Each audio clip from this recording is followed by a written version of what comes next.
Electric current and heat.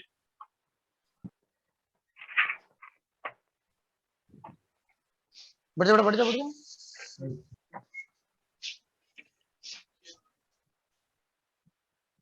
Marker तो है ना भाई, 2 मार्कर यहाँ रखा करो, ये 2 मार्कर और एक डस्टर है ना, दोनों जगह रख दिया करो। अब आंटी आएगी ना तो बोला इसको रोज साफ कर दिया ना एक बार।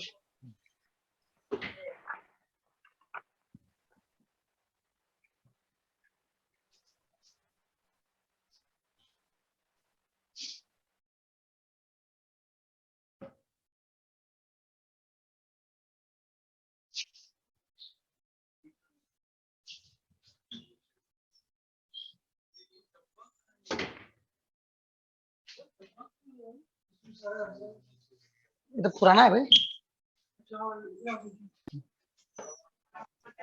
चलिए लिखो बाबू, similarity in electric current and heat current. देखो similarity in electric current and heat current, ठीक है। तो आप क्या करोगे, यहां पर लिखोगे इलेक्ट्रिक करंट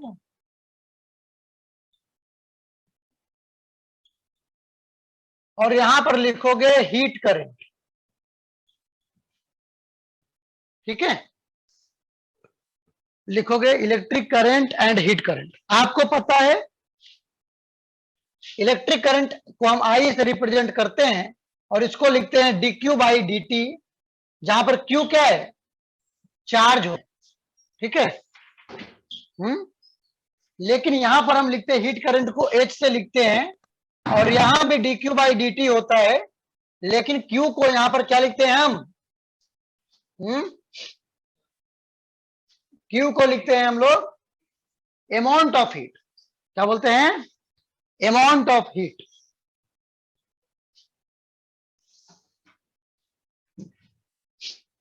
करेक्ट है, लिख लो हीट।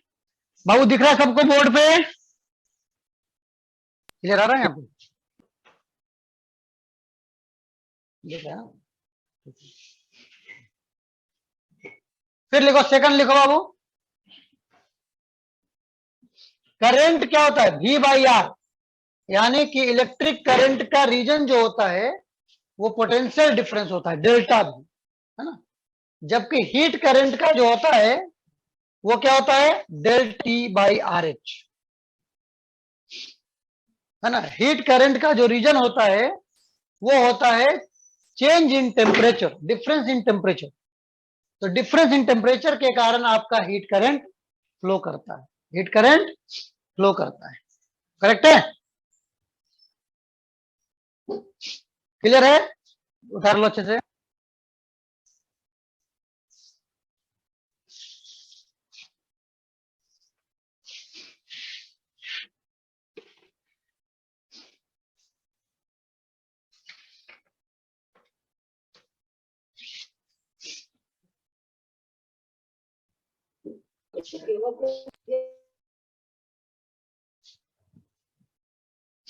क्लियर है।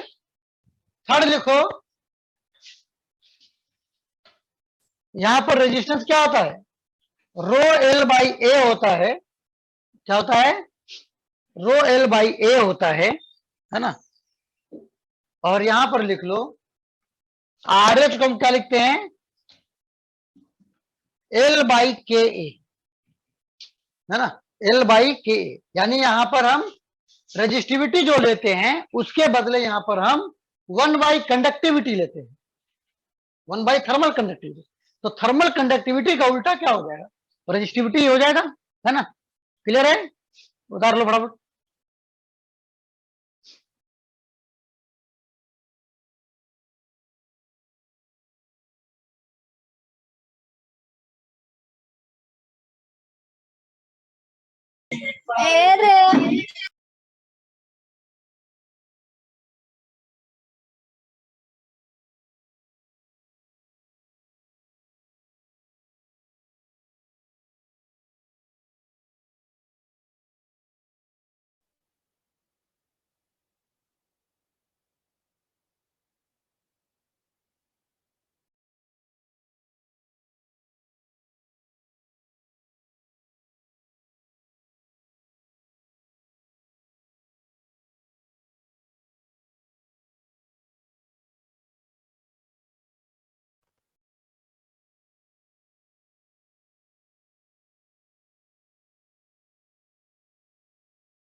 सर आपका माइक म्यूट है।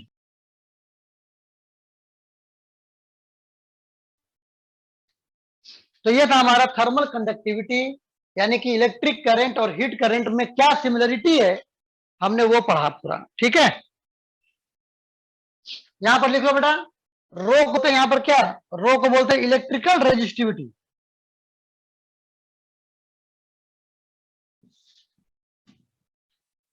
यहां पर हम के को बोलते हैं थर्मल कंडक्टिविटी।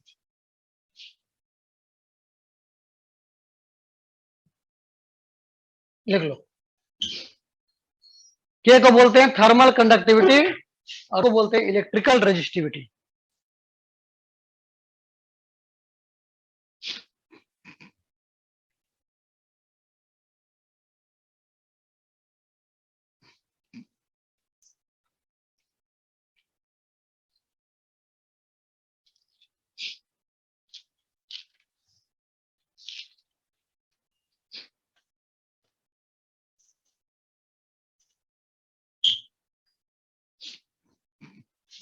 क्लियर सबको?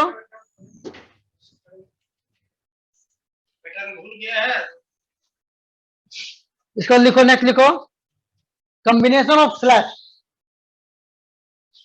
नेक्स्ट लिखो बेटा, कॉम्बिनेशन ऑफ स्लैब।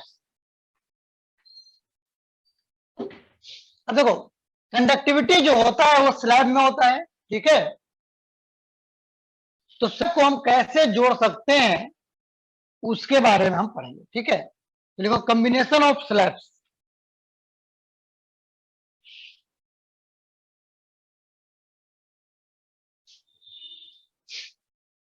सब लोग लिखो कॉम्बिनेशन ऑफ स्लैब्स।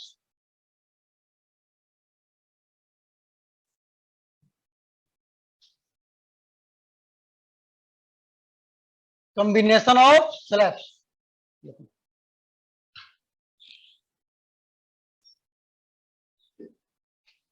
इंक लेके आओ। कॉम्बिनेशन ऑफ स्लैब्स, स्लैब को हम कैसे कंबाइन करेंगे, तो स्लैब का कॉम्बिनेशन हम दो तरह से कर सकते हैं। एक को बोलते हैं सीरीज कॉम्बिनेशन, जैसा आपने रजिस्टर में पढ़ा है ना वैसे ही, और दूसरे को हम बोलेंगे पैरेलल कॉम्बिनेशन। क्या बोलेंगे? Parallel combination. ठीक है, जैसे देखो, मान लिया जाए कि एक स्लैब ये है, दूसरा स्लैब ये है, तीसरा स्लैब ये है।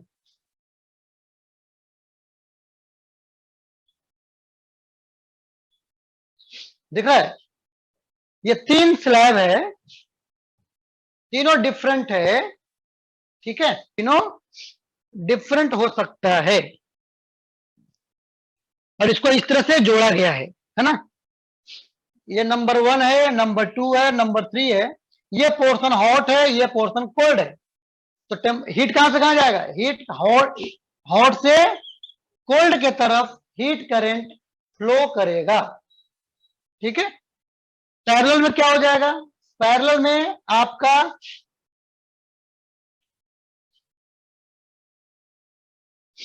पैरेलल किसको बोलते हैं? जिसमें एक एंड एक साथ ज्वाइंट हो और दूसरा एंड एक साथ ज्वाइंट हो। जबकि सीरीज में क्या था? इसका दूसरा एंड दूसरे के पहले एंड से कनेक्टेड है, दूसरे का दूसरा एंड तीसरे के पहले एंड से कनेक्टेड है। इसको बोलते हैं सीरीज। जब हम ऐसे चैन बनाते ना, चेन बताया था ना उसमें, स्प्रिंग में भी बताया था मैंने, वही चीज है। तो ये हो गया नंबर 1, ये हो गया नंबर 2 और ये हो गया नंबर 3। ठीक है, 3 स्लैब्स है, 3 स्लैब्स को यहां पैरेलल में है, ये क्या है? तीनों सीरीज में है। ठीक है, सीरीज में है एंड पैरेलल में है। करेक्ट है?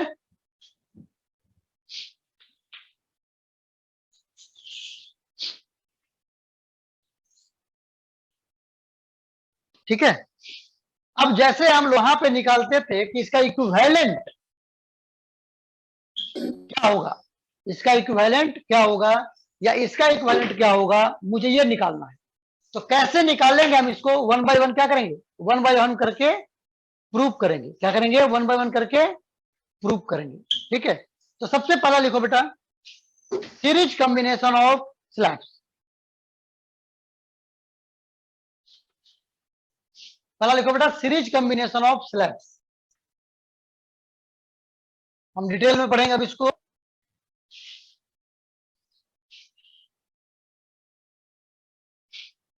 देखो, सीरीज कॉम्बिनेशन ऑफ स्लैब्स, मान लिया जाए एक स्लैब ये है और दूसरा स्लैब ये है, ठीक है। दो स्लैब को आपका कनेक्ट कर दिया गया है। एक काम करो, मैं सब कुछ डिफरेंस ले लेता हूं, है ना। इस लेंथ L1 है, इसका लेंथ L2 ले लिया, इसका एरिया A1 है, इसका एरिया A2 है, इसका थर्मल कंडक्टिविटी K1 है, इसका कंडक्टिविटी K2 है।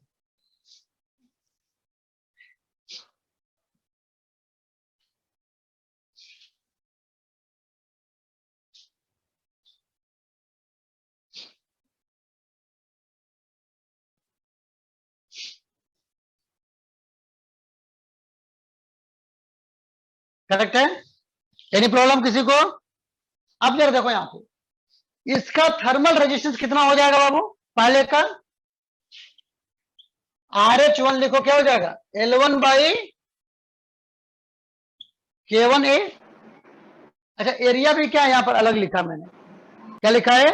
एरिया भी मैंने अलग लिखा है। तो अगर एरिया भी अलग होगा तो ये K1A1 हो जाएगा, K1A1। RH2 क्या हो जाएगा? L2 by K2A2। हो सकता है, अलग अलग आप चाहो तो निकाल सकते हो, ठीक है।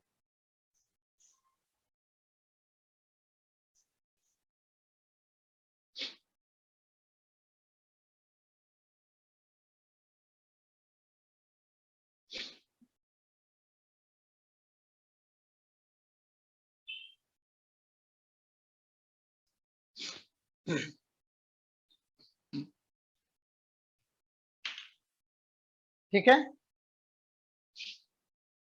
मान ले जाए इसका इक्विवेलेंट मैं एक दूसरा ले, जिसका थर्मल कंडक्टिविटी क्या है? RH है। जिसका थर्मल कंडक्टिविटी क्या है? RH। तो RH क्या हो जाएगा? इसका मान लो L है, LAK, ठीक है। तो क्या हो जाएगा? L बाई KA हो जाएगा। क्लियर है? अच्छा, अब यहां पर देखो, ये आपका है इन TH और ये है आपका TC, यानी ये हॉट पोर्शन का टेम्परेचर है और ये क्या है? कोल्ड पोर्शन का टेम्परेचर, ठीक है। तो जो आपका पास करेगा करंट, हीट जो पास करेगा, जो हीट करंट पास करेगा वो क्या हो जाएगा? आपको पता है हीट करंट क्या होता है? Delta TH, delta T by R होता है ना। तो डेल्टा T क्या हो जाएगा यहां से? H इंटू R होगा। तो अगर मैं बात करूं,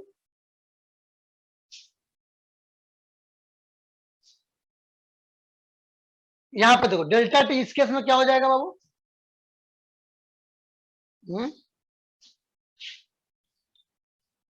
इसमें भी वही हो रहेगा, टेम्परेचर तो वही रहेगा। तो क्या हो जाएगा? TH minus TC is equal to H into R equivalent. Number one क्या हो गया? नंबर वन आ गया, ठीक है। अब ऊपर में देखो, ऊपर में क्या हो जाएगा? तो मान लिया जाए अगर मैं बीच का टेम्परेचर को कुछ भी मान लेता हूं, suppose TM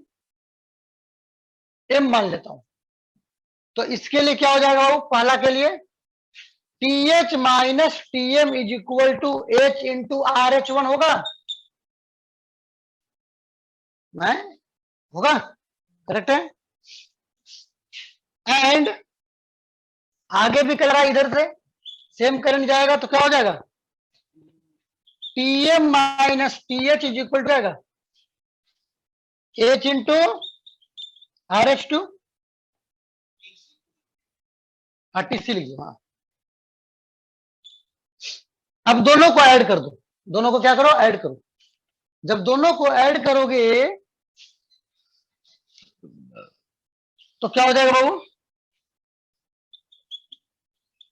T H minus T C is equal to हो जाएगा H into R H one plus R H two. ठीक है, तो फ्रॉम 1 एंड 2 मैं क्या लिख सकता हूं? फ्रॉम 1 एंड 2 सकता है H R is equal to H into R H plus R H one plus R H two. Cancel हो गया, तो यहां से क्या हो गया? आर एच कर दो इसको, मान लिया ना। तो इक्विवेलेंट आर एच क्या हो जाएगा? R H one plus R H to. ये बिल्कुल रेजिस्टेंस की तरह नहीं आ गया है ना? ये भी मतलब सिमिलर है, ये भी क्या है, बिल्कुल इलेक्ट्रिकल में जैसे पढ़ते हैं वैसे ही इसमें भी है ना? कि आर क्या होता था? Equivalent R one plus R two होता था। यहां भी क्या हो जाएगा? R H equal to R H one plus R H two हो जाएगा। क्या हो जाएगा? R H one plus R H two हो जाएगा। ठीक है,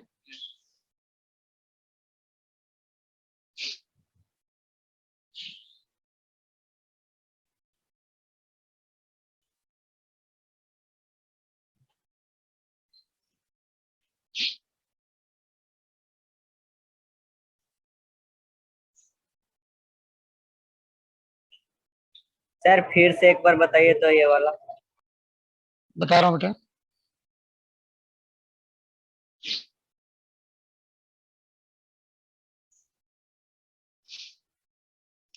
हमने क्या किया बेटा? इसके लिए T H minus T C क्या हो जाएगा? H into R H. वैसे इसमें हम दो टुकड़े में कर दिए, यहाँ पे टी एच है, यहाँ पे टी एम है, तो ये हॉट है और इसके कंपेरिजन में ये कोल्ड है। तो टेम्परेचर कहां जाएगा? हीट यहां से यहां जाएगा। तो क्या हो जाएगा? T H minus T M, T H minus T M is equal to क्या हो जाएगा? H into R H one होगा। सिर्फ इसके लिए करो तो क्या हो जाएगा? टी एम हॉट हो गया और टी सी इसके कंपेरिजन में क्या हो गया? कोल्ड हो गया। तो क्या हो जाएगा? T M minus T C is equal to क्या हो जाएगा? H into R H two होगा। दोनों को जोड़ दो तो क्या हो जाएगा? T H minus T C is equal H into R H one plus R H two आ गया। और पहले आ चुका है इसमें, इससे क्या आ चुका है? इससे आ चुका है T H minus T C is equal to H into R H आ चुका है। तो दोनों इक्वेशन को ले लो, इक्वल कर दो, तो क्या हो जाएगा?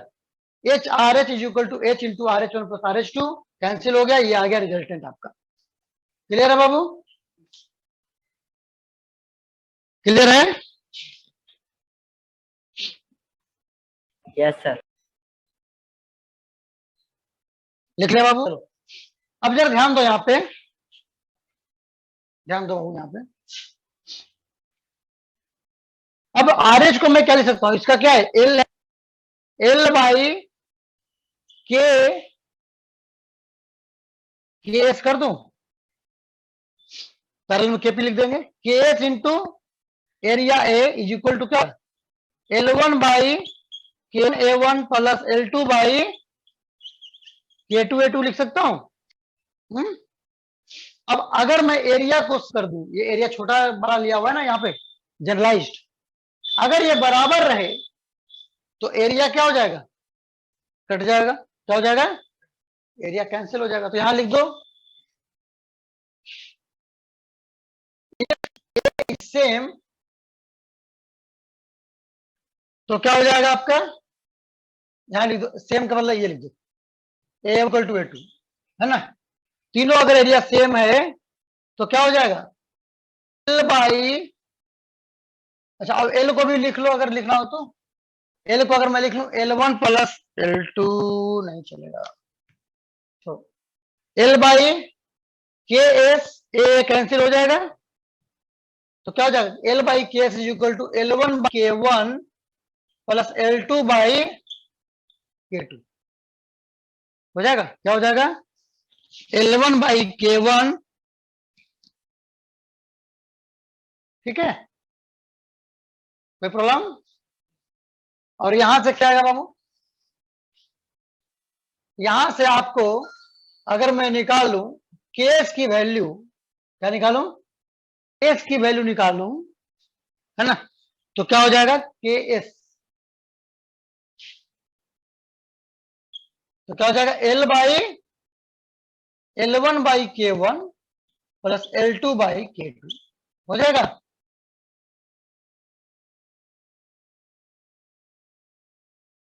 क्लियर है बाबू सबको? उतार लो।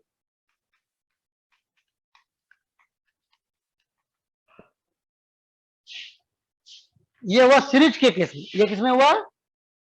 ये हुआ सीरीज के केस में हुआ। उतार लो अच्छे से।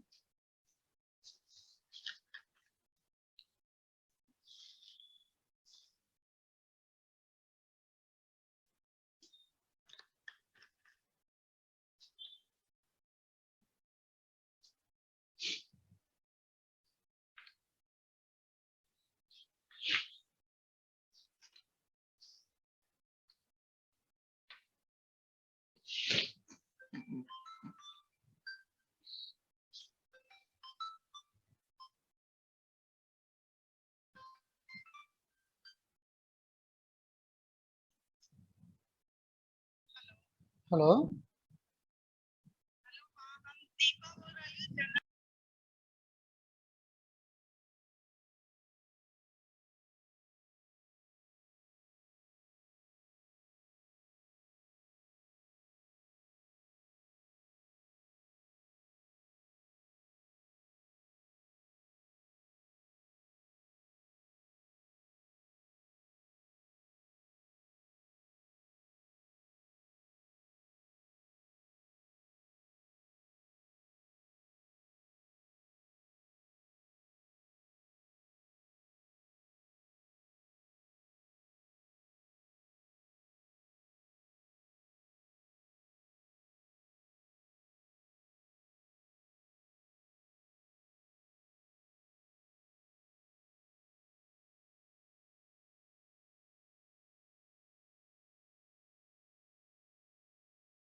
चार्ज में चार्ज को मास से डिवाइड कर देते हैं क्या? स्पेसिफिक चार्ज में। हाँ, बस वही होता है ना, मतलब स्पेसिफिक चार्ज किया तो Q by M का रेशियो दिया। सर ये देखो यहाँ पे लिखा है। टिक मारो मैं बताता हूँ। चलो क्लियर हो गया बाबू? सर मैं हाँ?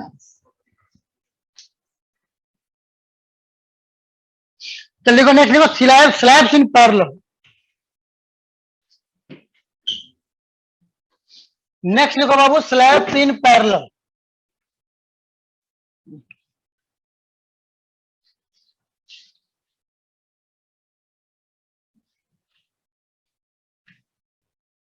देखो ये मान लीजिए एक स्लैब हो गया,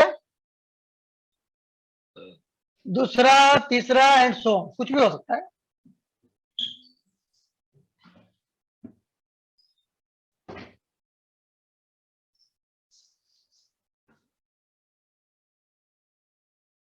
ये हो गया स्लैब्स 1, इसका K1 है, K2 है, K3 है। तीनों स्लैब्स पैरेलल में कनेक्टेड है, जिसका एक एंड TH है और दूसरा एंड TC है। पहला एंड क्या है? TH है, दूसरा एंड क्या है? TC है। दोनों का लेंथ क्या हो गया? दोनों का लेंथ क्या है? तीनों का सबका लेंथ क्या है? L है। अब यहां पर क्या करेंगे हम, देखो जो भी हीट यहां से पास करेगा, इसके थ्रू करेगा, कुछ इसके थ्रू करेगा, कुछ इसके थ्रू करेगा, मर्ज H1 H2 H3 कर रहा है। ठीक है, तीनों को हटा करके मुझे एक ही स्लैब लगाना है, इक्विवेलेंट। इसका भी लेंथ L ले लिया, एरिया हमने A लिया। यहां पर एरिया अलग अलग हो सकता है बाबू, A1 A2 A3, A1 A2 A3 हो सकता है। लेंथ तीनों को सेम लिया हुआ है, A इंटू L हो गया। यहाँ पर A और L, इसमें हीट करंट कितना जा रहा है? H जा रहा है। टेम्परेचर वही रहेगा, TH TC। ठीक है, तो क्या हो गया बाबू, उसमें अगर देखेंगे हम लोग तो वहां H1 क्या हो जाएगा? TH minus TC by RH1 होगा, यस और नो? H2 क्या होगा बाबू? TH minus TC by RH2।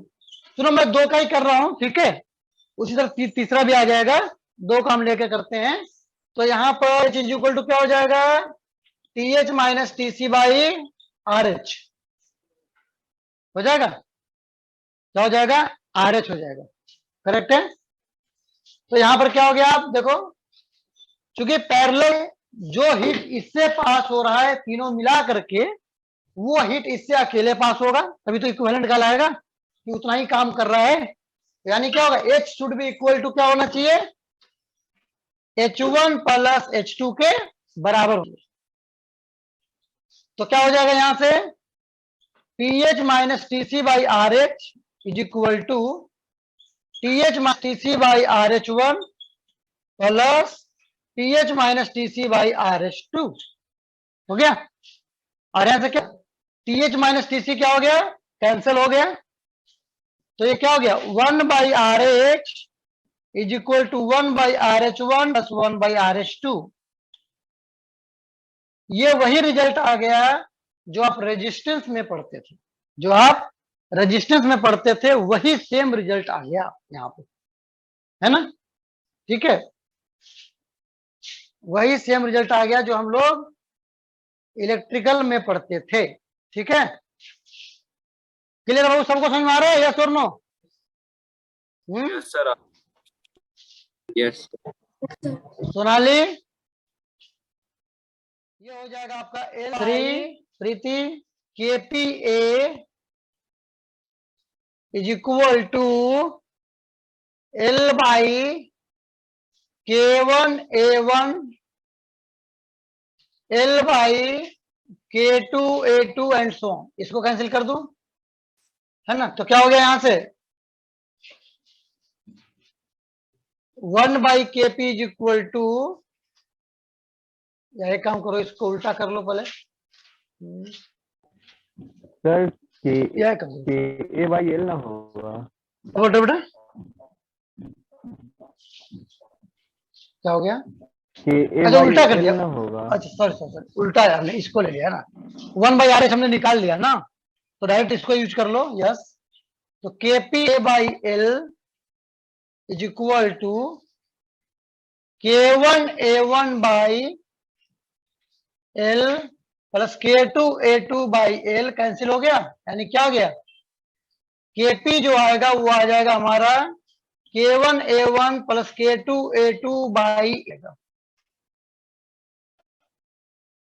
Correct है। यानी मैं लिख सकता हूं KP is equal to sigma KI AI divide by A।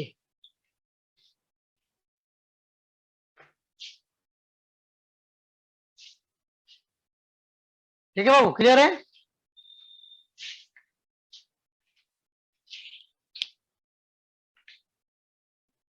तुम्हारा हिट रेडी है बेटा, है समझाओ, है तुम बड़ा फिर से पढ़ लो, है ना। हाँ, बाद में करना है इसमें, है ना, एक्स्ट्रा टाइम निकाल रहे हो।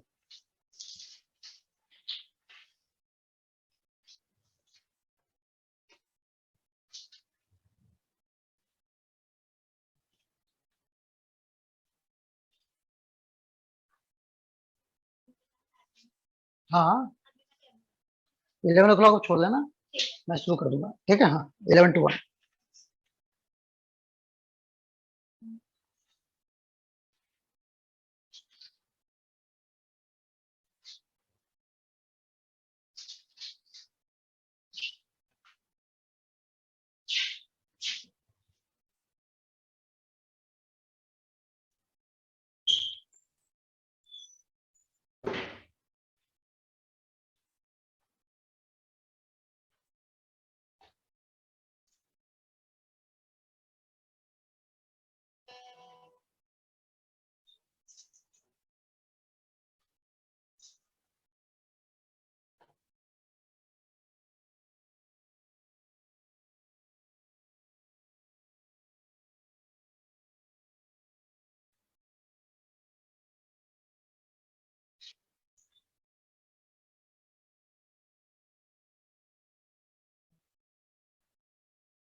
क्लियर है बाबू? क्लियर है? हो गया?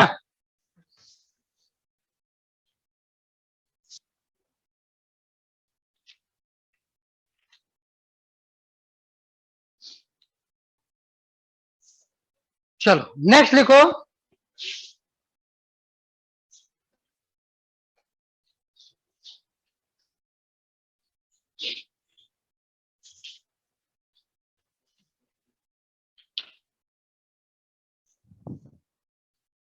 नेक्स्ट लिखो थर्मल लिखो, स्टैंडर्ड रिजल्ट्स लिखो। लिखो स्टैंडर्ड रिजल्ट्स।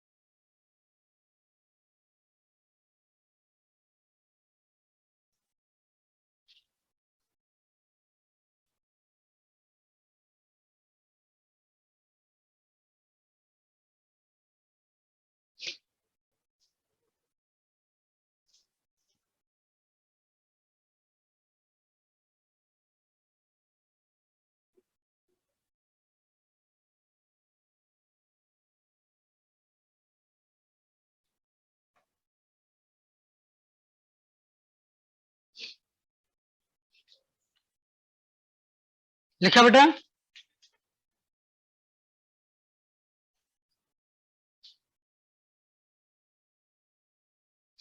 हाँ लिखो। लिखो thermal resistance of A hollow sphere. ये 1 होता है बेटा।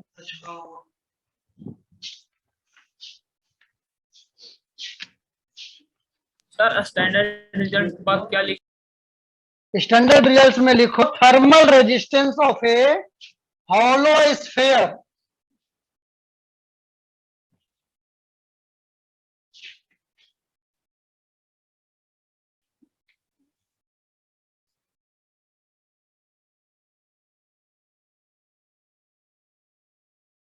ठीक है, मान लेगा ये तो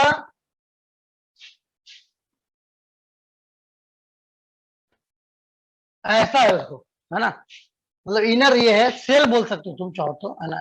ये R1 है, आप ये R2 है, टी आउट इधर है, TC इधर है ना। तो इसमें लिख लो बेटा आप RH की वैल्यू जो होगी वो हो जाएगी 1/4 पर के R1 R2, 1 हटा ही दो फिर, है ना, R2 माइनस R1 लिख लो।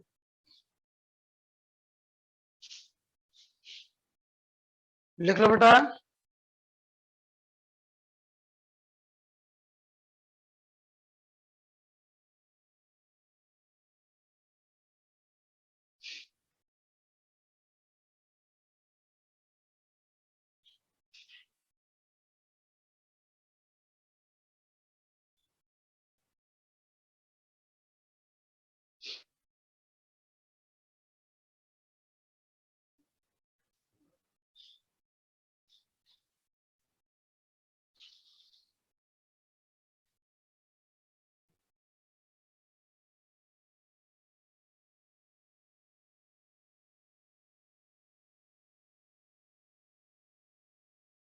लिख लिया बाबू सभी लोग?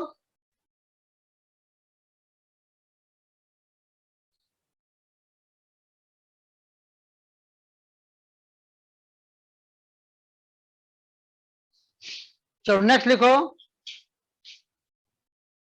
अगर फ्रस्टम है ऐसा, ठीक है, फ्रस्टम अगर है इसका ऐसा, है ना, लिख लो। अगर फ्रस्टम तो क्या होगा, है ना, लिख लो। इसका लेंथ ले लो L,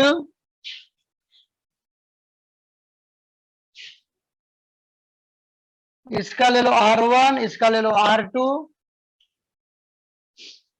L लेंथ ले लो, R1 R2 ले लो।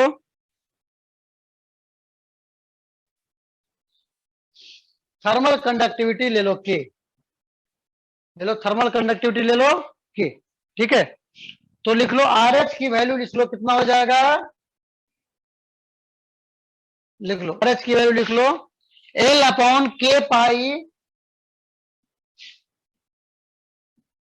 R1 R2, L upon K पाई R1, ठीक है। थर्ड ले लो, सिलेंडर ले लो,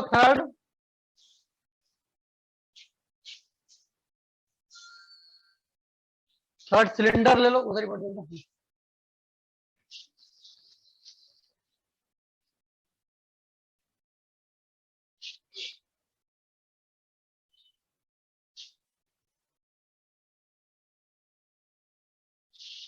इसका रेडियस आर ले लो, लेंथ एल ले लो, सिलेंडर है बेटा, हाँ। या फिर ऐसा भी कर लो, इसका मतलब कुछ थिकनेस अगर ले लेते हो तो ऐसा ले लो, इनर रेडियस R1 ले, आउटर रेडियस R2 ले लो, inner radius R1, outer radius R2। तो इसका लिख लो R H is equal to L upon K pi R2 square minus R1 square, R2 square minus R1 square.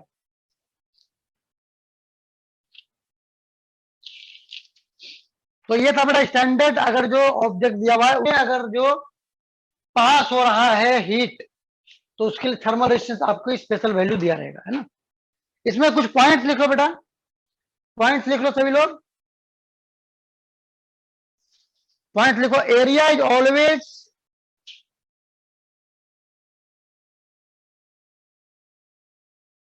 area is always taken perpendicular to heat flow, perpendicular to heat flow। Second point लिखो, sir फिर से length बोलिए is first taken, point.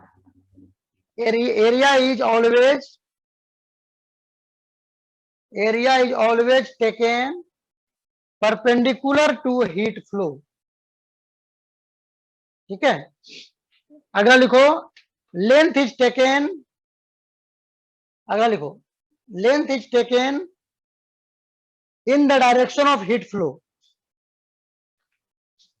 यानी कि अगर heat यहां flow कर रहा है तो आपका एरिया परपेंडिकुलर लेना है ये, ठीक है। और लेंथ जो लेना है वो किधर लेना है, along the direction of heat flow, जिधर फ्लो कर रहा है हीट उसी डायरेक्शन में जितना लेंथ होगा बॉडी का वो लेना है। Clear, done. नेक्स्ट लिखो। तो ये था हमारा बेटा थर्मल कंडक्शन। इसके बाद लिख लो एक चीज और लिख लो, लॉ ऑफ मिक्सचर लिख लो बेटा। एक चीज हमने और वहां पे ऐड करना चाहिए था, वो लिख लो अभी, लिखो लॉ ऑफ मिक्सचर, लिखो बेटा लॉ ऑफ मिक्सचर, ठीक है। मान ले जाए लॉ ऑफ मिक्सचर में क्या होता है, देखो मान लो दो ऑब्जेक्ट है, पहला ऑब्जेक्ट दूसरा, ठीक है। इसका मास m1 लिया गया है, इसका मास m2 लिया गया है। मान लो दो तरह की लिक्विड लिया गया है, क्या लिया गया है, दो तरह की लिक्विड। जैसे मान लीजिए आपने दूध लिया या गर्म पानी लेते हो सपोज ठंड में, है ना, गर्म पानी पीने के लिए लिया, अब वो बहुत ज्यादा गर्म हो गया, आप पी नहीं पा रहे हो, तो आप क्या करते हो, उसमें ठंडा पानी मिला देते हो, क्या करते हो, ठंडा पानी। या अभी देखो गर्मी है, मान जाए आपने नॉर्मल पानी लिया, आप पी नहीं पा रहे हो, यार बहुत गर्म है यार, ठंडा मिलाओ इसमें, तो क्या करते हो, फ्रिज से पानी निकाल के मिला देते हो, है ना। तो टेम्परेचर क्या होता है? जो आपने फ्रिज वाला मिलाया उसका टेम्परेचर कम है, और जो गिलास में जो नल का लिया था वो क्या हो गया, वो बढ़ेगा, है ना। और दोनों का बिल्कुल बराबर हो जाना चाहिए, क्या हो जाएगा, दोनों का थोड़ी देर के बाद सबका एक ही टेम्परेचर हो जाएगा, है ना। तो उसको बोलते हैं मिक्सचर, क्या बोलते हैं, वो मिक्सचर बन गया। क्या मिला गया, एक मिला गया नॉर्मल पानी, दूसरा मिला गया फ्रिज का पानी, दोनों का टेम्परेचर अलग अलग, जब दोनों को मिलाएंगे तो वो मिक्सचर बन जाएगा और उनका एक कोई टेम्परेचर आ जाएगा। ठीक है, तो यहां पर देखो क्या होगा, पहला M1 है, दूसरा M2 है, इसका स्पेसिफिक हीट C1 है, इसका स्पेसिफिक हीट कैपेसिटी कितना है C2 है, इसका टेम्परेचर T1 है, इसका टेम्परेचर T2 है, दोनों को मिला दिया गया। क्या कर दिया गया, दोनों को क्या कर दिया, मिला दिया गया, है ना। और जब मिला दिया गया तो मान ले जाए इनका कॉमन टेम्परेचर T आ गया। क्या आ गया, इनका टेम्परेचर क्या आ गया, T आ गया। तो आपको पूछा जाता है कि ये T क्या होगा, ये कॉमन टेम्परेचर क्या होगा, ये आपको पूछा जाता है। ठीक है, अब जरा ध्यान दो यहां पे बाबू, अगर मैं ऐसा बोलूं कि T1 is greater than T2 है, यानी इस टेम्परेचर ज्यादा है इससे, तो क्या करेगा, ये वाला हीट लॉस करेगा और ये वाला हीट गेन करेगा। ये जो करेगा ये हो जाए कितना, हीट लॉस हो जाएगा ये, और ये क्या करेगा, हीट गेन करेगा। तो आपको पता है ना, प्रिंसिपल ऑफ कैलोरी में से कि heat loss must be equal to heat gain, होना चाहिए नहीं होना चाहिए। तो यहां पर हीट लॉस कितना, ये कितना लॉस करेगा बाबू, तो M1 into C1 into temperature change कितना हो जाएगा, T1 पहले था और T पहुंच गया, और हीट गेन कितना करेगा, M2C2 टेम्परेचर T2 से T पहुंचा है ना, ये ज्यादा गर्म है इसलिए हम इसको माइनस कर दें, चलेगा, है ना। तो ये दोनों बराबर होना चाहिए। आपको क्या पूछा गया है, T की वैल्यू बताओ, क्या वैल्यू बताओ, T की वैल्यू। तो T की वैल्यू क्या जाएगी बाबू, तो लिख लो, T की वैल्यू आएगी M1 C1 T1 plus M2 C2 T2 divide by क्या हो जाएगा, M1 C1 plus M2 C2 हो जाएगा। ये हो गया कॉमन टेम्परेचर हो गया, क्या हो गया,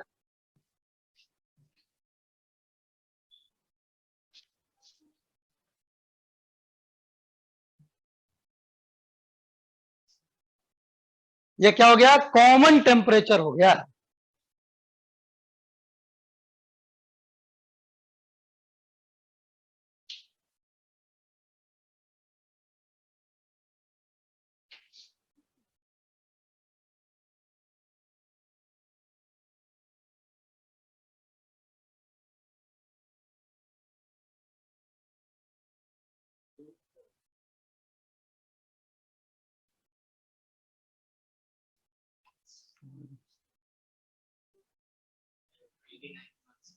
हटाओ,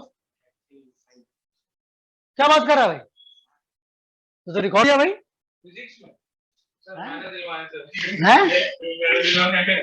बाकी जनता कितना है, हैं?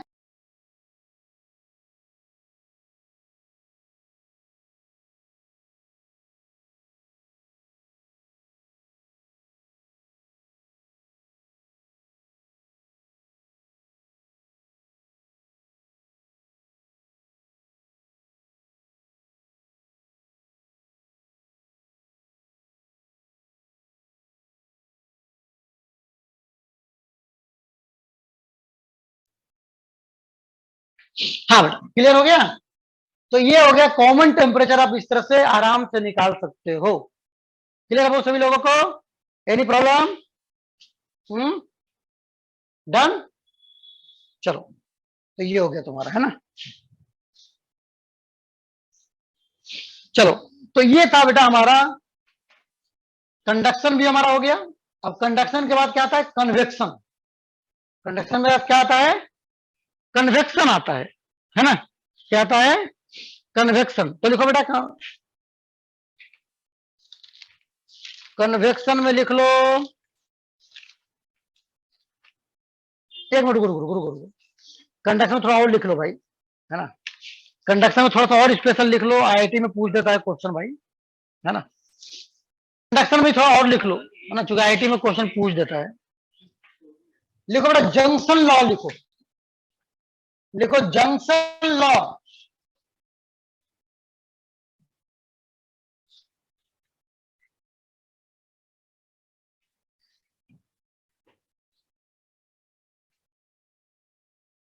लिखो बेटा जंक्शन लॉ।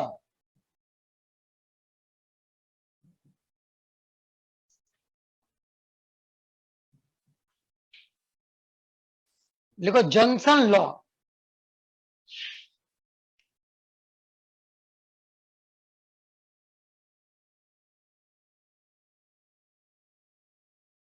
ठीक है, जंक्शन लॉ देखो है, आपने रेलवे जंक्शन सुना है? कोई बच्चा? कोई नहीं? Yes sir. एक बच्चा सुना है, बाकी लोग? Yes, sir. Yes, sir. 2-4 लोग तो सुना है भाई, है ना? 50 लोग में 2-4 लोग सुना है ना? बाकी लोग रेलवे जंक्शन पापा को बोलना दिखाने के लिए, ठीक है? बाकी लोग ट्रेन पर ना बैठे। हैं, ट्रेन पे नहीं बैठे हैं? बाकी लोग रेलवे जंक्शन नहीं देखते हैं, समझ गया? जैसे मैं यहाँ पे दिल्ली में पढ़ाता हूँ, तो 90% बच्चे जो पढ़ते हैं वो बोलते हैं सर ये रेलवे जंक्शन तो मैंने देखा नहीं सर, है ना? तो क्या बात करते हो? हाँ सर कभी गया नहीं, है ना? एयरपोर्ट देखा है सर, रेलवे जंक्शन तो देखा ही नहीं है सर। बोले तो घूमने नहीं जाते हो कहीं? घूमने जाता हूँ। हम लोग कहाँ कहाँ घूम लिया? शिमला, ऊटी, मनाली सब घुमा है सब। बोल नहीं सर ये सब कहाँ होता है सर, ये तो नहीं देखे। तो घूमने कहाँ जाते हो? तो सर मैं घूम चुकी हूँ, लंदन, फ्रांस, जर्मनी भी गई हुई हूँ, है ना? तो भाई साहब, है ना? तो कुछ ऐसा ही तुम लोग का ही माहौल लग रहा है ना? रेलवे जंक्शन नहीं देखा, आप लोग कौन सा देखे हो? हैं? एयरपोर्ट देखो, खेत देखे हो? है बाबू? दोनों देखा है। दोनों देखा है, वेरी गुड, इंटेलिजेंट। सब देखना चाहिए, है ना? आसन में तो क्या बेटा यहाँ पे समझो बात को, जंक्शन क्या होता है? रेलवे जंक्शन में क्या होता है कि दुनिया भर का ट्रेन आता है ना, ले आता है जितना उतना ही ट्रेन चला भी जाता है, वो कोई वहां पे रुकने वाला नहीं आता है भाई। जिसको ट्रेन रुकेगी भले 2 मिनट 5 मिनट जो भी उसका टाइम होता है स्टॉपेज, जितना पैसेंजर को उतरना है उतर जाए, चढ़ना है चढ़ जाए, लेकिन ट्रेन वहां से फिर चल देगी। ट्रेन वहां पर परमानेंट आकर के रुकने वाली नहीं है ना? तो ये ऐसा ही जंक्शन है ये, ठीक है? ये जंक्शन है। तो यहां पे अगर मारा जाए,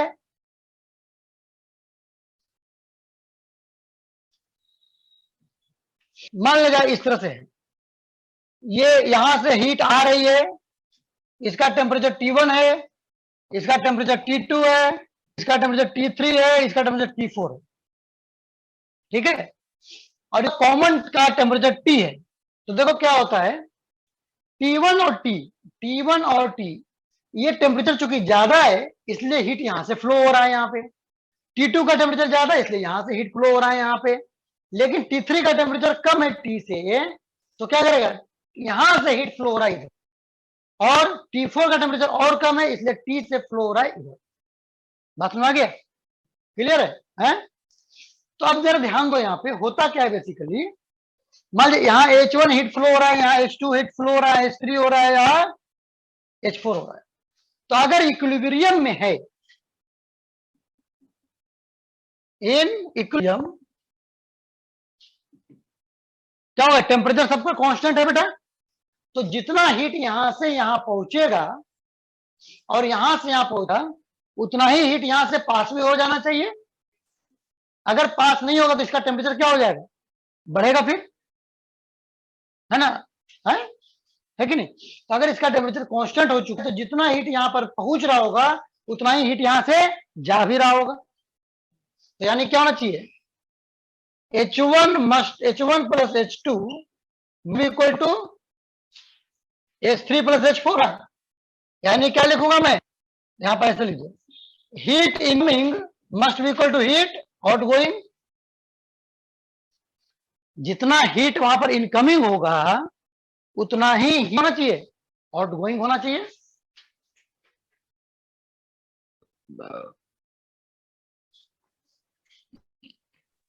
एक बार और सर। हाँ देखो बेटा, T1 और T2 से हीट यहां पे आ रहा है ना? और ये दोनों में हीट जा रहा है। तो अगर इसका टेम्परेचर कांस्टेंट है, चेंज नहीं हो रहा है, इसका मतलब क्या होगा, ये हीट जितना ले रहा होगा उतना हीट दे रहा होगा। यानी यहां पर हीट, टोटल हीट इनकमिंग वो किसके बराबर होगा, टोटल हीट आउटगोइंग के बराबर होना चाहिए। तो heat incoming is equal to heat outgoing. तो हीट इनकमिंग कौन सा हो गया, H1 प्लस H2, और हीट आउटगोइंग क्या हो गया, H प्लस H4। होगा बेटा, लिख लो। अब मान ले जाए कि इस कंडक्टर का रेजिस्टेंस R1 है, इसका R2 है, इसका R3 है, इसका R4 है। अगर तो H को क्या लिखते हो बेटा आप, H को लिखते हो temperature, temperature difference divide by resistance. तो यहां पर क्या हो जाएगा, T1 माइनस टी हो गया, और नो, चूंकि क्या है बेटा, बड़ा क्या है, ये वाला बड़ा है ना, तो minus T by R1 plus H2 क्या हो जाएगा बाबू, T2 minus T R2 is equal to H3 क्या होगा, यहां से यहां जा रहा है तो क्या लिखूंगा, T माइनस T3 बाई क्या हो जाएगा बाबू, R3 T minus T4 by R4 होगा। अब जरा ध्यान दो, यहां पे अगर मैं इनको सिमिलर लिखना चाहूं तो मुझे क्या करना चाहिए, मैं इसको इधर कर दूं एक साथ, उससे क्या होगा, तुम्हें किसका टेम्परेचर ज्यादा है किसका टेम्परेचर कम है ये तुम्हें निकालने की जरूरत ही नहीं पड़ेगी। हम क्या करेंगे, हम ये T minus T1 by R1, T minus T2 by R2, T minus T3 by R3 plus T minus T4 by R4 is equal to क्या हो जाएगा, जीरो। क्या हो जाएगा, जीरो। समझ में क्या हो गया, T minus T1, T minus T2, T minus, मतलब सारे को वैल्यू में कहां से कर रहा हूं, T से ही माइनस कर रहा हूं। किससे कर, T से ही माइनस कर रहा हूं। इससे क्या होगा फायदा, कि तुम्हें किसका टेम्परेचर ज्यादा है किसका टेम्परेचर कम है, कौन सा हीट इनकमिंग है कौन सा हीट आउटगोइंग है, इसको करने की जरूरत नहीं पड़ेगी, इसको करने की जरूरत नहीं पड़ेगी। समझ में आ गया, क्लियर है। तो इसको बोलते हैं सर। Junction law.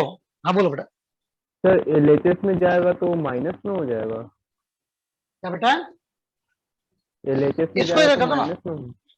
हाँ माइनस होगा। तो एक काम करो ना, इसको ही RHS में कर दो, इसको इधर कर दो, है ना, है कि नहीं। इससे क्या होगा फायदा, कि हमेशा क्या करना होता है, हमेशा बीच वाले से जंक्शन का टेम्परेचर से ही माइनस करो, default T minus T1, T minus T2, T minus T3, T minus T4, है ना। इससे आसान हो जाएगा, याद रखने में तुम्हें आसानी होगी। हो गया बाबू। तो नेक्स्ट लिखो, व्हीट स्टोन ब्रिज। नेक्स्ट हो व्हीट स्टोन ब्रिज।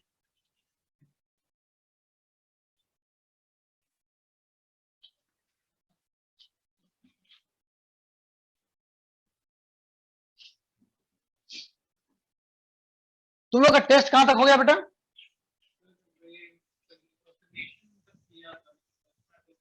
हाँ हाँ, अच्छा अच्छा अच्छा, अजीब था, कोई बात नहीं। लिखो बेटा व्हीट स्टोन ब्रिज, लिखो व्हीट स्टोन क्या होता है, जरा ध्यान दो बाबू सभी लोग।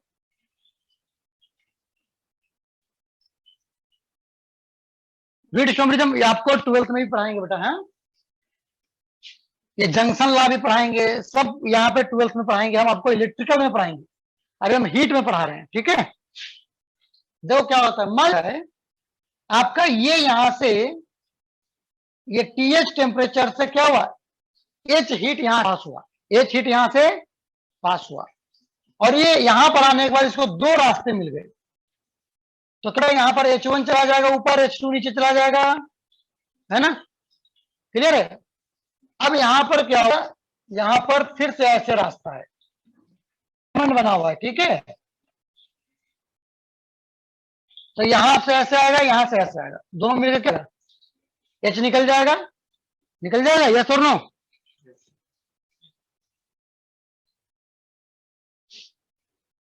जरा ध्यान दो यहाँ पे, इसके बीच में भी हो सकता है ज्वाइंट, है ना।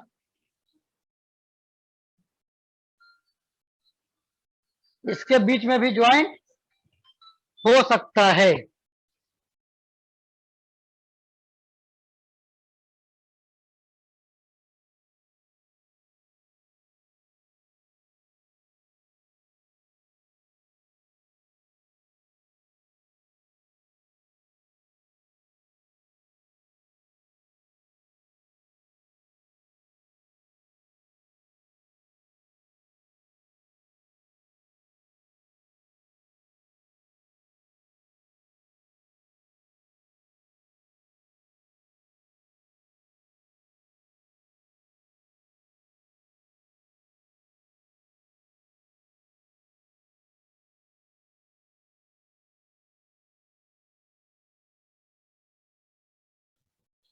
देखो बेटा सुन लो यहाँ पे, मान ले जाए इसका रेजिस्टेंस R1 है, इसका रेजिस्टेंस R2 है, इसका रेजिस्टेंस R3 है, इसका R4 है, इसका R5 है, ठीक है। अब देखो होगा क्या पता है, जो टोटल हीट यहां से जाएगा वो दो रास्ते में बट गया, इसको दो रास्ता मिला, कुछ हीट ऊपर चला जाएगा, कुछ हीट नीचे चला जाएगा, है ना।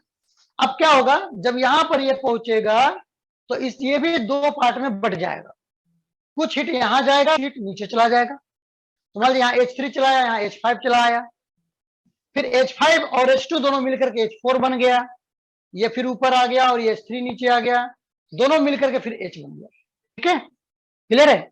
अब जरा ध्यान दो यहाँ पे होता क्या बाबू, अगर यहाँ पे इसमें कोई भी पास ना करे, बीच में लिख लो if H5 is equal to 0, यानी बीच में कोई भी करंट पास ना करे, यानी जितना हीट यहां से आ रहा है वो अगले में से पास होना चाहिए, ऊपर में से, यानी H1 कहां चला गया, H3 में चला गया, और H2 वाला सारा H4 में चला गया, इसमें कोई हीट नहीं गया, है ना। तो इसको बोलते हैं बैलेंस्ड कंडीशन। क्या बोलते हैं बाबू, बैलेंस्ड कंडीशन। और बैलेंस कंडीशन के केस में क्या होता है, इसको क्रॉस कर दो बेटा, ऐसे और ऐसे, यानी कि R1 इंटू R4,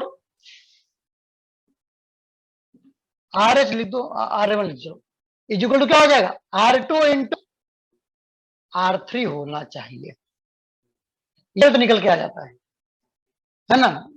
अगर बीच में कोई करंट नहीं है तो इनका प्रोडक्ट ऑपोजिट वाले का प्रोडक्ट क्या होना चाहिए, बराबर होना चाहिए बेटा, क्या होना चाहिए, बराबर होना चाहिए।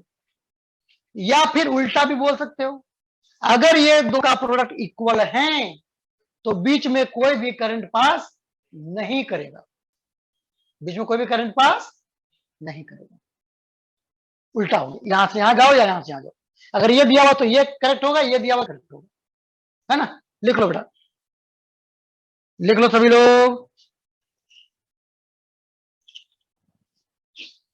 और यहां पर क्या हो जाएगा, H5 अगर 0 हुआ है तो H1 और H3 क्या हो जाएगा, बराबर हो जाएगा, ठीक है बेटा, उतार लो।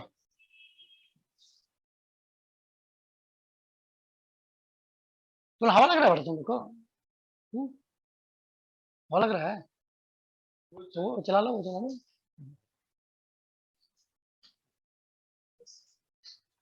क्लियर है बाबू सभी लोग, तो इसको बोलते हैं व्हीट स्टोन ब्रिज, ठीक है,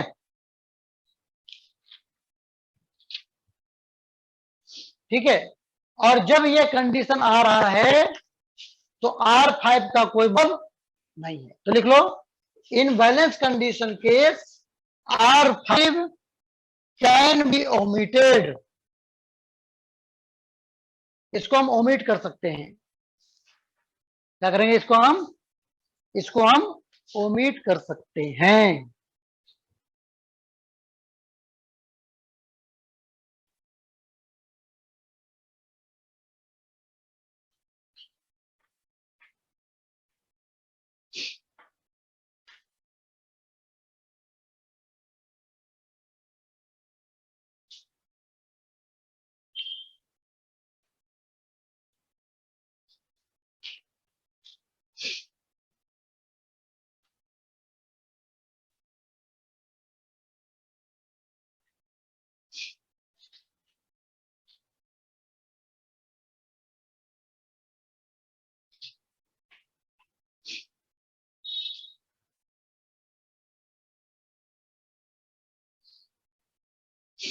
लिख लिया बाबू सभी लोग?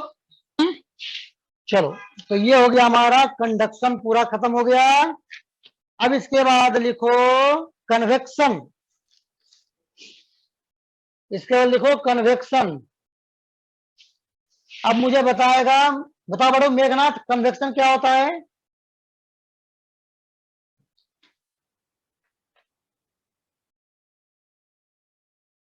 साकेत कुमार बताओ।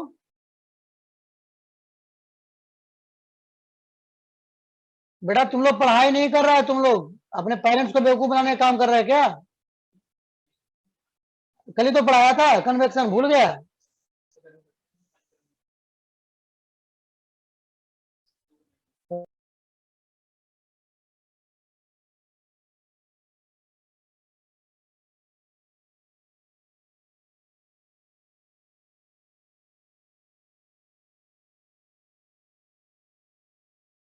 के पास जाके हीट हो गया, वो क्या होगा, वहां से हटेगा और जो ऊपर ठंडा हुआ नीचे आएगा।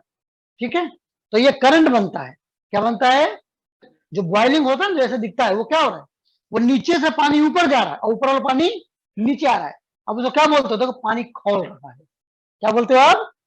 पानी खौल रहा है। वो खौल नहीं रहा है, वो क्या हो रहा है, वो कन्वेक्शन प्रोसेस हो रहा है ना। लेकिन आज तक तुम लोग को बताया गया खौलना, कन्वेक्शन बताया नहीं गया। अब आज के बाद से क्या बोलोगे?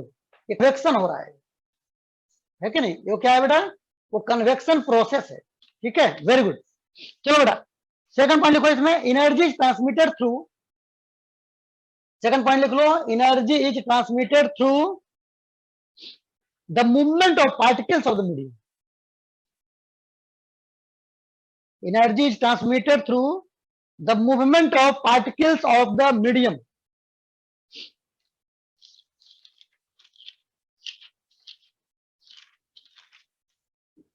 लिख ले बाबू। ठीक है, लिख लो, the energy is transferred through the movement of particles of the medium.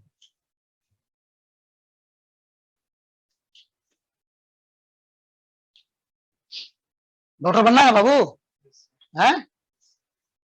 जितना जिंदगी में जितना आदमी को पेट फाड़ेगा और जितना दर्द होगा सब लोगों को, उस सारे लोगों का इकट्ठा दर्द तुमको एक साल में सहना है।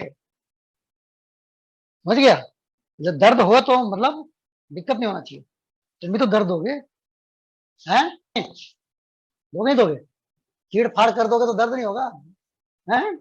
सोचो जिंदगी में कितना ऑपरेशन करोगे, है ना? तुम तो बड़ा BMW के चक्कर में कितने को फाड़ दोगे, नहीं है? हैं? एक से क्या होगा, एक और ले लेते हैं। आओ भाई 10 लोग क्या लेके आओ, नहीं? तो वो दर्द तुम्हें अभी 1-2 साल तुमको खुद झेलना है बाबू, समझा? है?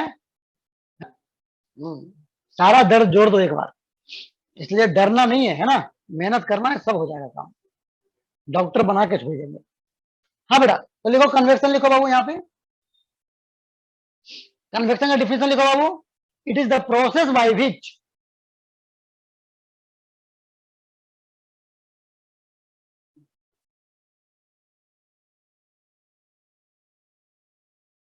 लिखो बाबू।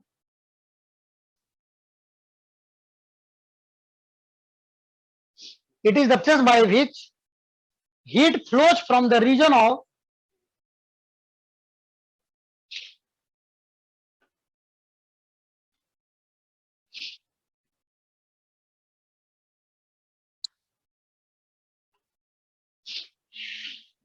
it is the process by which heat flows from the region of higher temperature to the region of lower temperature. लिखो बाबू, it is the process by which heat flows from the region of higher temperature to the region of lower temperature.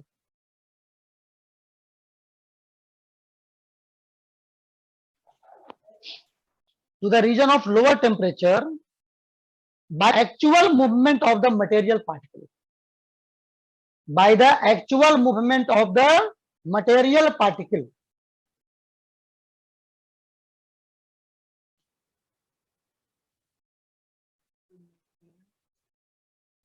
By the actual movement of the material particle.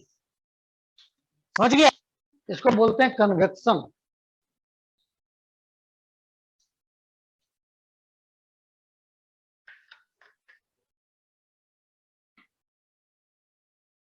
हो गया? Clear है? चलो, अब convection देखो बेटा, दो तरह के होते हैं। कन्वेक्शन दो तरह के होते हैं, लिख लो।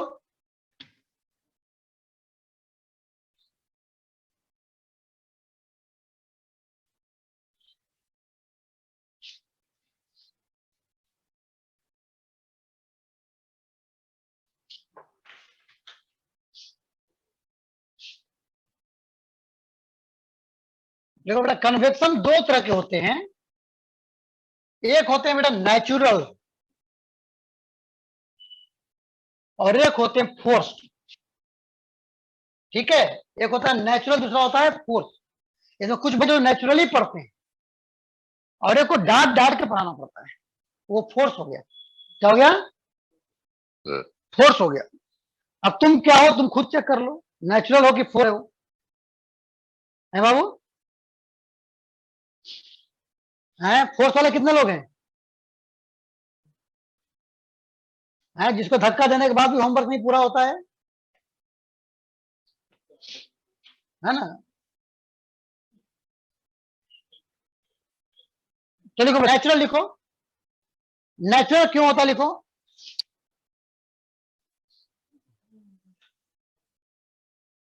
नेचुरल देखो, नेचुरल कन्वेक्शन जो होता है, लिख लो नीचे, उसके नीचे, ये होता है due to difference of density. देखो, due to difference in density. Density में डिफरेंट होने से ये नेचुरल अपने आप होता है ना? जो गर्म हो गया उसका डेंसिटी कम आ जाए तो हल्का हो गया, तो कहां जाएगा? ऊपर। और जो ठंडा है उसका पार्टिकल भारी है, डेंसिटी ज्यादा है, वो नीचे आएगा। तो क्या हुआ? नेचुरल हो गया। जो डेंसिटी डिफरेंस के कारण होगा वो क्या होगा? नेचुरल। दूसरा लिखो, फोर्स में लिखो, फोर्स में लिखो बाई पंप और ब्लोअर, है ना? बाई पंप और ब्लोअर। पंप और ब्लोअर क्या कर? जबरदस्ती फेंकता है। पंप और ब्लोअर का काम क्या है? जबरदस्ती इधर उधर कर देना। करता है कि नहीं? है ब्लोअर क्या करता है? जबरदस्ती हवा फेंक करके उसको धक्का देता है, नहीं? चलो लिखो बेटा, अब लिखो, नेक्स्ट लिखो, phenomenon based on thermal convection. तो थर्मल कन्वेक्शन के बेस पे क्या क्या फेनोमेना होता है हमें। तो लिखो, लिखो बेटा, डायमेंशन, सॉरी, फेनोमेनन ऑफ, देखो फेनोमेना बेस्ड ऑन, देखो फेनोमेनन बेस्ड ऑन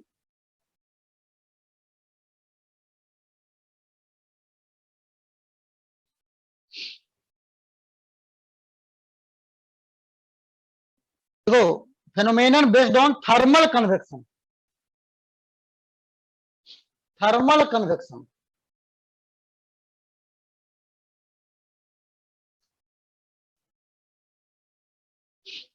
फर्स्ट लिखो, in regulating the temperature of human body.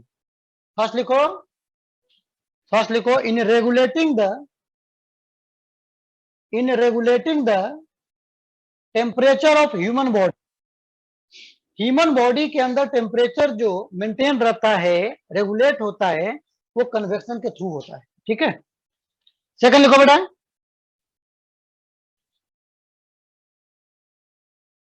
in maintaining the temperature of cold countries,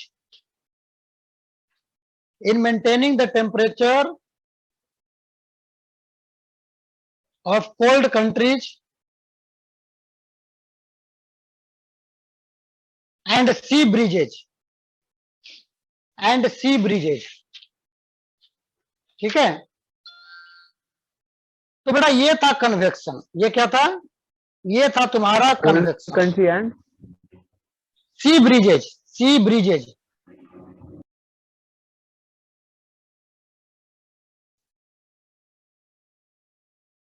C bridges.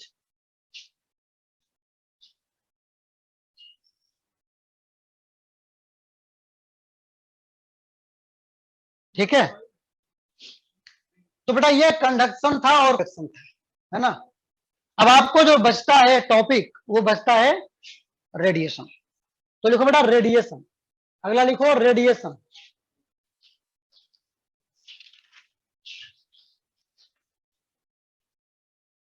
अगला लिखो बेटा रेडिएशन। रेडिएशन में हमने बताया था, रेडिएशन में मैंने बताया कि सूर्य भगवान क्या करते हैं, तुम उठो या ना उठो वो अपना टाइम से सनलाइट आपके पास भेज देते हैं, थ्रो कर देते हैं, कैच करना आपका काम है ना। ठीक है बाबू, है समझ में, है समझ में आ गया। आज शाम में जा करके या कल सुबह जा करके सूर्य भगवान को इसी मौके पे रेडिएशन के लिए क्या कर देना, आभार व्यक्त कर देना, थोड़ा जल चढ़ा देना, दूध चढ़ा देना, है ना। आज शाम में चले जाना या कल सुबह चले जाना, है ना भाई, है रोज तुमको रेडिएशन दे रहे हैं, है ना, सालों साल से टाइमली बिल्कुल, है ना। तुम लोग तो क्लास छोड़ भी देता है, वो तो एक बार भी नहीं छोड़े होंगे, है कि नहीं, है। इसलिए क्या करना, आज और कल जाकर के थोड़ा उनको दूध से थोड़ा ठंडा कर देना भाई साहब, है ना। आप हाथ जोड़ने लायक हो, इसलिए मैं आपको प्रणाम करता हूँ, है ना, दूध चढ़ा करके। ठीक है बाबू, आज चले जाना शाम में, नहीं तो कल चले जाना सुबह। कहाँ जाओगे, चले जाना पोखरा पर, नदी में, कहीं भी चले जाना। ठीक है बाबू, है। अब हाथ जोड़ के बोल देना कि मेरा, है ना, अभी तो चढ़ा दिया, अभी चढ़ा दिया, है ना। ऐसा भी दिखाना कि हम आईआईटी से वहां खास करके आपके लिए आए, है ना, आईआईटी का टी शर्ट पहन करके, नहीं इसका भी आशीर्वाद दे दीजिए, है कि नहीं। चल लिखो बेटा फिर रेडिएशन लिखो, है ना, लिखो रेडिएशन बेटा, it is the process which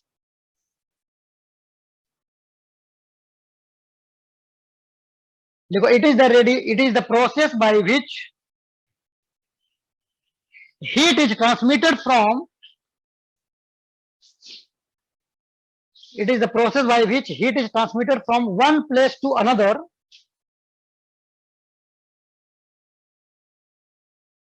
one place to another without hitting intervening medium,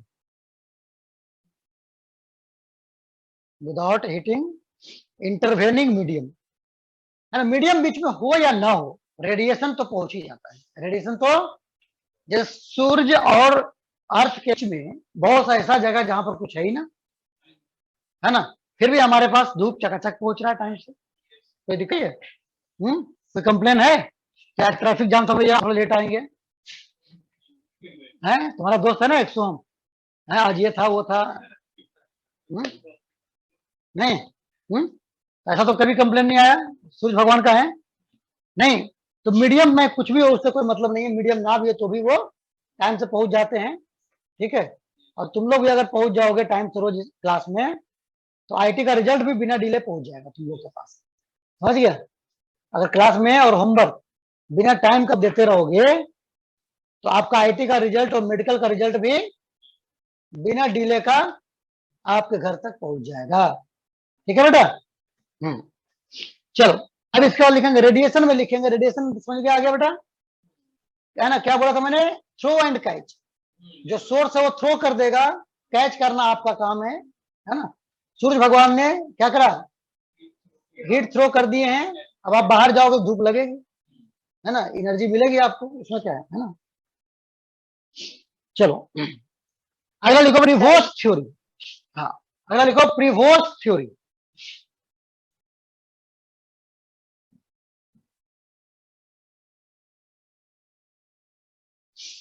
अगला लिखो बेटा प्रीवोस्ट थ्योरी।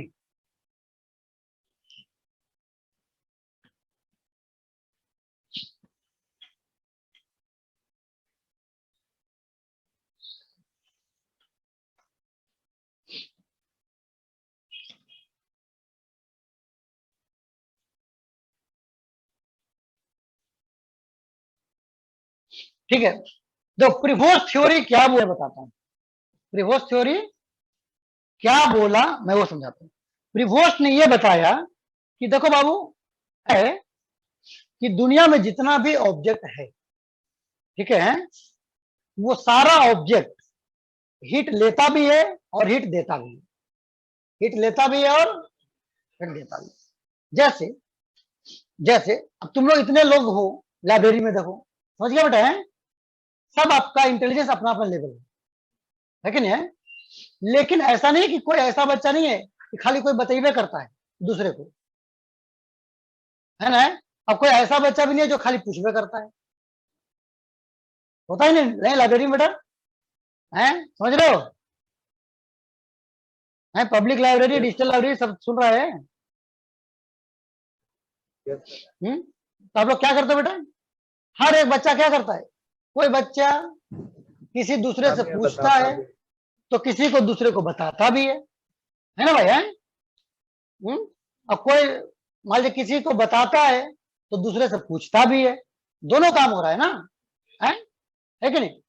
हाँ, अब लेकिन मान लीजिए कुछ ऐसे बच्चे हैं जो बताता है ज्यादा और पूछता है, इसका मतलब क्या होगा बाबू, इसका मतलब क्या होगा, कुछ बच्चे ऐसे होते हैं जो पूछता कम है बताता ज्यादा है,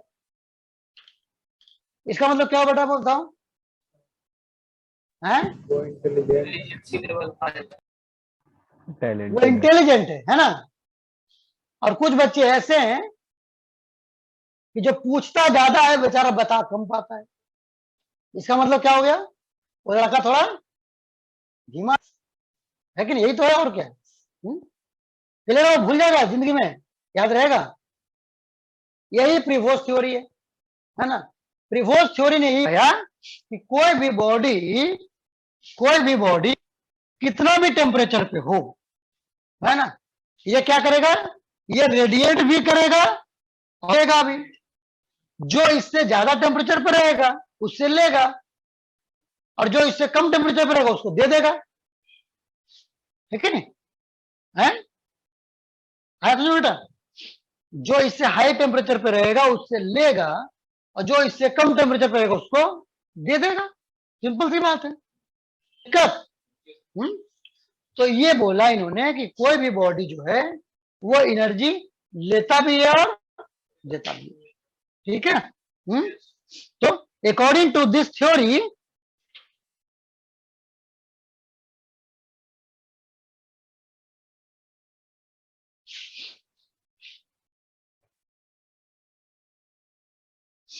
according to this theory, a body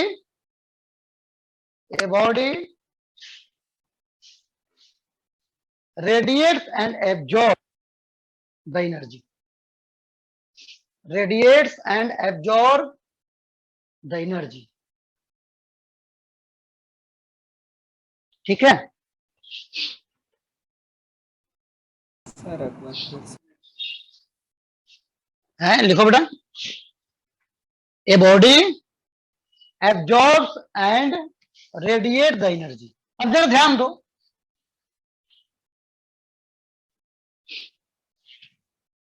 जो एब्जॉर्प्शन ज्यादा कर रहा है रेडिएशन से, यानी जितना एनर्जी वो एब्जॉर्ब कर रहा है वो ज्यादा है जितना एनर्जी वो लॉस कर, इसका मतलब क्या हो गया, इसका टेम्परेचर क्या होगा, बढ़ेगा कि घटेगा, है बढ़ेगा, पढ़ेगा क्या करेगा, बढ़ेगा। और जिसका एब्जॉर्प्शन कम है रेडिएशन ज्यादा है उसका टेम्परेचर क्या होगा बेटा, कम होगा। कम होगा, सिंपल सी बात है। ये डिपेंड करता है कि ऑब्जॉर्प्शन कितना हो रहा है और रेडिएशन कितना हो रहा है, उसको देखा जाएगा, है कि नहीं।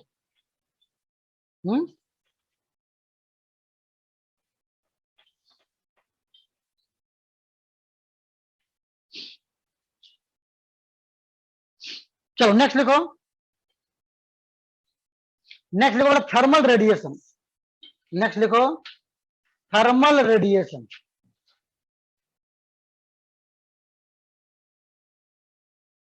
लिखो the electromagnetic radiation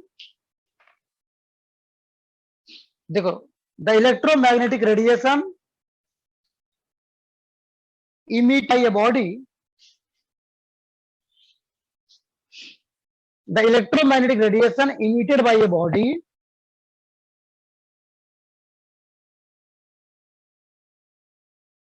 body by virtue of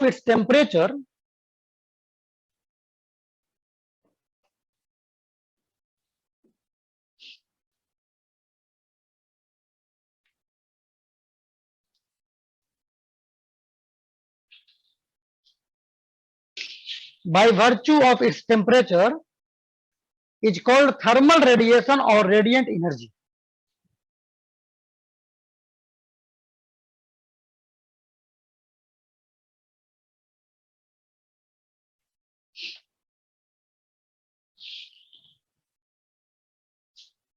It's called thermal radiation or radiant energy.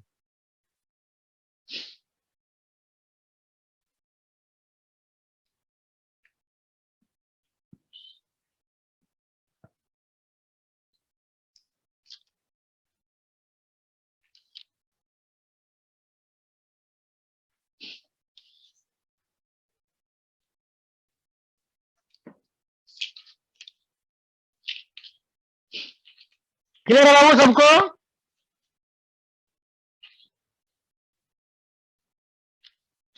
अब देखो यहां पे अगला लिखो बाबू, अगला लिखो। इसमें जो क्वेश्चन पूछता है वो पूछता है न्यूटन्स लॉ ऑफ कूलिंग से। कहां से पूछता है? न्यूटन्स लॉ ऑफ कूलिंग से पूछता है।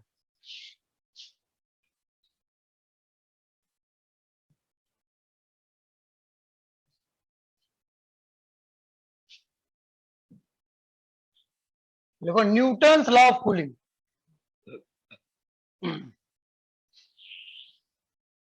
कूलिंग वाले में न्यूटन तो थे ही, कूलिंग वाले में भी न्यूटन ही है भाई, है ना?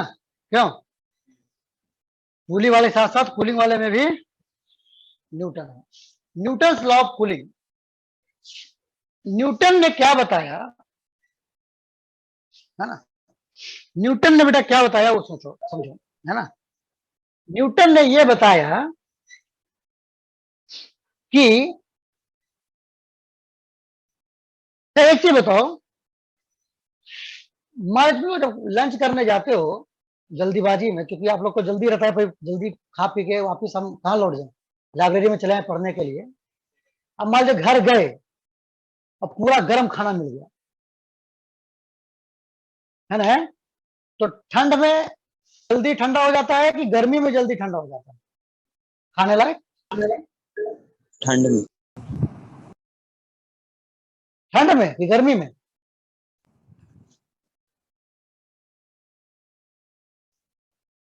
सब लोग खाना भी तो नहीं खाया, अभी तो दिक्कत है। अरे लंच नहीं करता है गर्मी ठंड में? सर ऑब्जर्व नहीं किए हैं। अच्छा, ऑब्जर्व नहीं किया, बस खाना मिला खा लिए हैं। बेटा आप तुम लोग साइंटिस्ट हो, खाने के लिए नहीं मिला हैं? क्या बोलो बेटा? कभी उतना गर्म खाने के लिए, क्या बोल रहे हो? समझ नहीं पाया। कभी उतना गर्म खाने के लिए भी नहीं मिला। अच्छा, उतना गर्म खाने के लिए नहीं मिला? चलो भाई, तो तुम तो नहीं बता पाओगे फिर। बाकी जनता क्या बोलती है? हैं?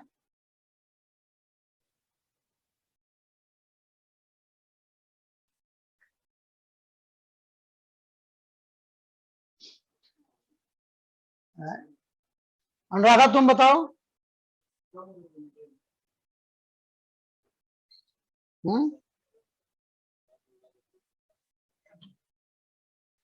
सर ठंडा कब होता है? ठंड में? नहीं, गर्मी में होगा ठंडा खाना। गर्मी में ठंडा होगा ना ज्यादा। और बाकी लोग क्या बोलता है भाई? हैं? अब एक काम करो भाई, है ना, तुम लोग तो बहुत लोग खाना नहीं खाया, अब ये प्रैक्टिकल होने के बाद ही तब होगा काम, है ना? अब एक काम करो बेटा, है ना, आज जो लंच है ना, है, घर में चले जाना, और बोलना पूरा एकदम ना तवा से उतार करके, या है ना चूल्हा से उतार कर सीधे हमारे थाली में दे दो। आज हमको प्रैक्टिकल करना है, देखना है कि भाई ठंडा कितना देर में होता है, कैसे होता है। ठीक है, समझ आई बात है। और ये तुम लोग सब लोग प्रैक्टिकल करेगा आज, लंच में भी और डिनर में भी 2 रीडिंग लेगा। ठीक है, लंच के टाइम में भी रीडिंग ले लेगा आज, और डिनर के टाइम में भी रीडिंग ले लेगा। 2 रीडिंग से पता चलेगा ना भाई कि मामला क्या है, हैं? और फिर हम कल मिलते हैं ऑब्जर्वेशन के बाद। बहुत इसमें ऑब्जर्वेशन भी तो नहीं लिया, तो आज ऑप्शन के लिए आपको टाइम दिया जाता है ना। इसकी सुनवाई कल किया जाएगा, है ना, कल सुबह किया जाएगा इसकी सुनवाई, है ना। और कल तक नहीं ऑब्जर्वेशन हो पाया, सबूत जुट पाया, तो 2 दिन का और टाइम दिया जाएगा। ठीक है, तो आपको बिल्कुल टाइम दिया जाता है, सबूत जुटाइए, इसकी सुनवाई फिर है ना ठोस सबूत के आधार पर की जाएगी। ठीक है, चलो तो होमवर्क लिखो बेटा। आप होमवर्क क्या लिखोगे बताओ? क्लास तो तुमने सस्पेंड कर दिया है ना, आज की कोर्ट वही सस्पेंड हो जाती है। तो भाई होमवर्क में क्या क्या हो गया था तुम्हारा, कहानी होमवर्क हो गया?